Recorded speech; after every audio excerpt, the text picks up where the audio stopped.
नमस्कार मित्रांनो, आजचा व्हिडिओ असे शेतकऱ्यांसाठी बनवत आहे ज्यांना आपल्या शेतीमध्ये खूप बारकाईने नियोजन करायचं आहे आणि ज्या शेतकऱ्यांना फक्त टाइमपास म्हणून शेती करायची आहे त्यांनी हा व्हिडिओ बघू नये.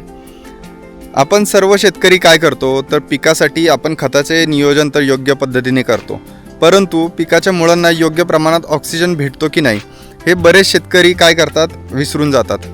जमिनीमध्ये जास्त प्रमाणात पाणी देणं किंवा जमिनीची माती जी आहे ती अतिशय चिकट असणं, अशा जमिनीमध्ये ऑलरेडीच ऑक्सिजन कमी असतो.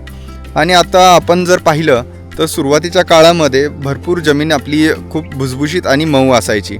आत्ताच्या काळामध्ये आपण साधी फनपाळी जरी केली तरी ढेकूळ स्वरूपामध्ये माती बाहेर पडत असते. या मातीमध्ये ऑक्सिजनची कमतरता तर असतेच असते. त्याच्यामुळे काय होतं की मुळांचा विकास होत नाही आणि प्रभावी झाडाला जे न्यूट्रिएंट भेटणार असतात ते भेटत नाहीत.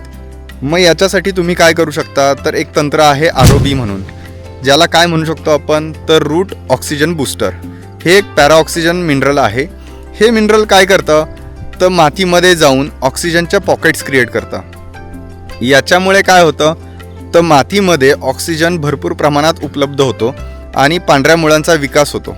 आणि साहजिकच आहे, ज्यावेळेस पांढऱ्या मुळांची ग्रोथ अतिशय चांगल्या पद्धतीने होते तर झाडाला जे भेटणारे जे अन्नद्रव्य आहेत ते देखील खूप चांगल्या पद्धतीने भेटणार आहे. झाडाचा ओव्हरऑल जी ग्रोथ आहे ती खूप चांगल्या पद्धतीने होणार आहे आणि आपल्या उत्पादनात देखील वाढ होणार आहे. तर या गोष्टी ज्या बारकाव्याच्या आहेत या देखील शेतकऱ्यांनी लक्षात घेतल्या पाहिजेत. आपण शेतकरी काय करतो तर फक्त खत आणि औषधं याच्यातच अडकून पडलेलो आहे आणि दुकानदार आपल्याला फक्त एकच गोष्ट सांगत असतो की तुम्ही या औषधाचा वापर करून बघा, तुम्हाला रिझल्ट भेटेल. रिझल्ट भेटणार कसे जर तुमची जमीन, तुमच्या पिकाची जी मुळं आहेत तीच जर तुमची साथ देत नाही आहेत तर वर येणारं उत्पादन देखील अपेक्षेने कमीच असणार आहे.